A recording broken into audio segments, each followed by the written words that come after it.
विक्की एक किरदार इसका भी जिक्र आ रहा है जहां गुड़गांव में उसने मदद की रहने के लिए। तो क्या विक्की से दोस्ती सिर्फ बहाना थी?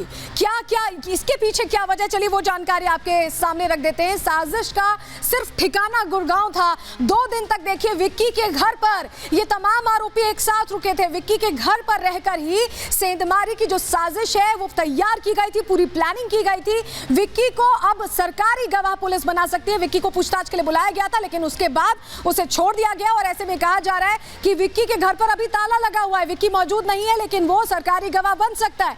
विक्की और राखी के घर पर ही होने की चर्चाएं हैं। इस बीच ताला भी लगा हुआ है। ऐसे में सवाल कई है, लेकिन अगर सरकारी गवाह बनता है तो ऐसे में कई बड़े खुलासे हो सकते हैं, क्योंकि साजिश यहीं पर प्लान की गई थी, ये भी कहा जा रहा है। और चलिए आपको वो तस्वीर अब दिखा देते हैं, संसद के अंदर की तस्वीर। कैसे आपाधापी का माहौल 2 दिन पहले जब बना, जब ललित झा के कहने पर ये तमाम चेहरे पहुंच गए। देखिए बाहर और अंदर प्रदर्शनों का दौर चला। ये स्मोक बम आप देख पा रहे हैं, ये वो किरदार हैं जिन्होंने ये प्लानिंग की थी। 4 लोग, 2 अंदर और 2 बाहर प्रदर्शन कर रहे थे। अंदर कैसे देखिए ये स्मोक बम फैल गया था, बाहर कैसे स्मोक बम फैलाते हुए प्रदर्शन किया गया, ये आप तस्वीरों में देख पा रहे हैं। लेकिन ये तस्वीरें बता रही हैं कि प्लानिंग काफी पहले से की गई थी। लेकिन वो जूते कहां से लेकर आए थे जिसके जरिए ये कलर बम, स्मोक बम लेकर पहुंचे थे?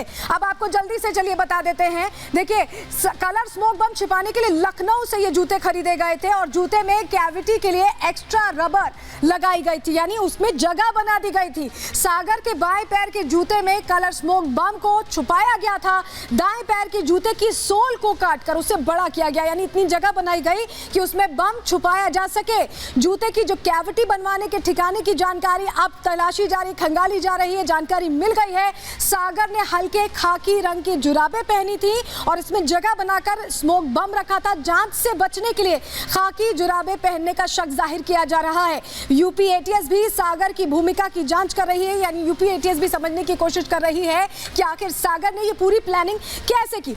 लेकिन अब आपको दिखा देते हैं हरियाणा विधानसभा की तस्वीरें। जिस तरह से संसद के अंदर ये हो गया, उसके बाद हरियाणा विधानसभा में अब सुरक्षा एहतियातन बढ़ा दी गई है। तस्वीर देखिए किस तरह से एक जांच हो रही है। मेटल डिटेक्टर्स भी लगाए गए हैं और जो ऑफिशियल्स तैनात किए गए वो जूते उतरवाकर हर तरह से, देखिए मेटल डिटेक्टर आप देख पा रहे हैं। और हरियाणा विधानसभा में अब एहतियातन जांच को और बेहतर तरीके से किया जा रहा है। सुरक्षा व्यवस्था को और पुख्ता बना दिया गया है।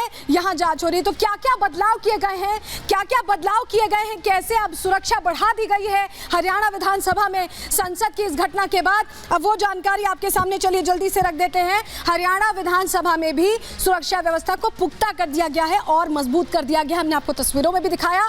सुरक्षा जांच के लिए अब 3 स्तरीय इंजाम, यानी कि 3 लेवल ऑफ सिक्योरिटी का अरेंजमेंट किया गया है। विधानसभा में घुसने पर पहले मेटल डिटेक्टर से जांच होगी, उसके बाद आगंतुकों के बनाए जा रहे कंप्यूटराइज्ड विजिटर पास भी चेक किए जा रहे हैं।